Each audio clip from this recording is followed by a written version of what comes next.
प्रियांशी राठौर और आप देख रहे हैं नेक्स्ट 9 न्यूज। जैसा कि आप सभी जानते हैं कि भारत की 15वीं राष्ट्रपति बन चुकी हैं एनडीए की उम्मीदवार, झारखंड की गवर्नर रह चुकी द्रौपदी मुर्मू।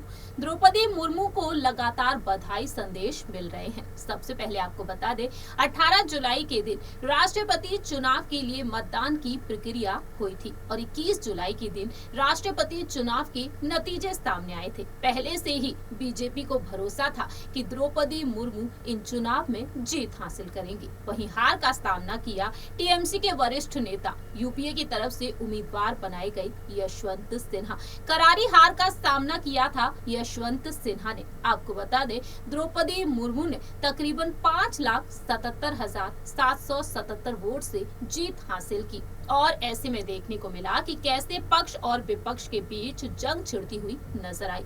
इन चुनाव के चलते देखने को मिला कि कई राज्यों में गठबंधन भी दांव पर लग गई। जी हां, क्रॉस वोटिंग देखने को मिली राष्ट्रपति चुनाव में और यहां पर विपक्ष की तरफ से भी द्रौपदी मुर्मू को समर्थन मिला था। इसी बीच देखने को मिला कि यशवंत सिन्हा जिस तरीके से कई बड़े दावे करती हुई नजर आई, उन्होंने कई बड़े ऐलान किए। यदि उन्हें राष्ट्रपति चुना जाता है तो वह देश के हित के लिए क्या कुछ करेंगे, लेकिन यहाँ पर उन्होंने हार का सामना किया। यशवंत सिन्हा को समर्थन तक नहीं मिल पाया अपने ही परिवार का। हम बात कर रहे हैं यहाँ पर यशवंत सिन्हा के बेटे जयंत सिन्हा के बारे में, जो कि बीजेपी का हिस्सा हैं और उन्होंने बीजेपी में रहकर कई ऐसे काम किए हैं और बेहद शानदार पद पर वह हैं।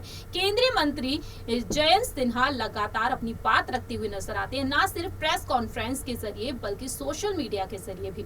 आपको बताना चाहेंगे, प्रधानमंत्री नरेंद्र मोदी जी के फैसले पर किस तरीके से उन्होंने अपनी खुशी को जाहिर किया है। प्रधानमंत्री नरेंद्र मोदी के हर एक फैसले की वह तारीफ करते हुए दिखाई दिए हैं।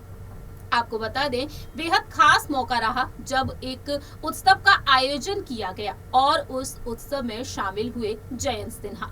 आइए आपको बताते हैं इस रिपोर्ट के जरिए।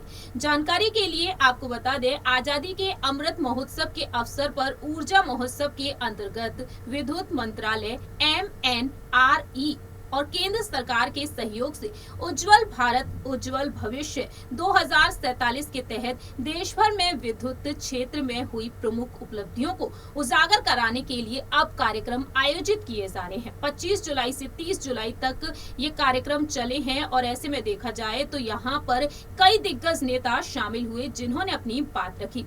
आपको बता दें, प्रधानमंत्री नरेंद्र मोदी ने संबोधित किया और जनता के हित में अपनी तमाम बातें कही। वहीं इस आयोजन में जयंत सिन्हा, विधायक और उपायुक्त नैन्सी सहाय और अन्य जनप्रतिनिधि और गणमान्य नागरिक भी उपस्थित रहे। आपको बता दें, जयंत सिन्हा ने सोशल मीडिया पर तमाम तस्वीरों को शेयर करते हुए अपनी बात रखी। उन्होंने बताया, उज्जवल भारत उज्जवल भविष्य हजारीबाग में #आजादी के अमृत महोत्सव के तहत आयोजित ऊर्जा महोत्सव में मैं उपस्थित हुआ। इस अवसर पर माननीय प्रधानमंत्री नरेंद्र मोदी जी ने राज्य के विकास कार्यक्रमों को संबोधित किया।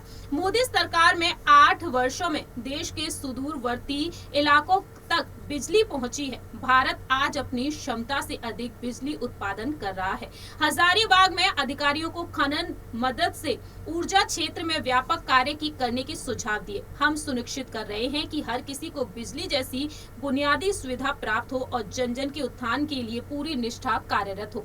इस तरीके से जयंत सिन्हा ने अपनी बात रखी है और ऐसे में देखा जाए तो विपक्ष के खिलाफ यहाँ पर पीएम नरेंद्र मोदी ने ये बड़ा फैसला लिया है। ऐसे में देखा जाए तो जिस तरीके से उन्होंने अनाउंसमेंट की है, ये वाकई में उनके पिता जयंत सिन्हा के खिलाफ भी माना जा सकता है, क्योंकि जयंत सिन्हा टीएमसी के वरिष्ठ नेता हैं और बीजेपी से हैं जयंत सिन्हा। ऐसे में देखा जाए, यशवंत सिन्हा के बेटे जयंत सिन्हा ने इस तरीके से जनता के हित में इन बड़े फैसलों को लेकर ऐलान कर दिया है। आप कितना सहमत है इन ऐलान से, इन फैसलों से, या बता सकते हैं कमेंट सेक्शन में। आपको बता दें, जयंत सिन्हा ने राष्ट्रपति चुनाव के मतदान के दौरान द्रौपदी मुर्मू को समर्थन दिया था और आज भी वह भारतीय जनता पार्टी में रहकर काफी कुछ कर रहे हैं। इस रिपोर्ट में इतना ही। बाकी के तमाम अपडेट्स के लिए देखते रहिए नेक्स्ट 9 न्यूज।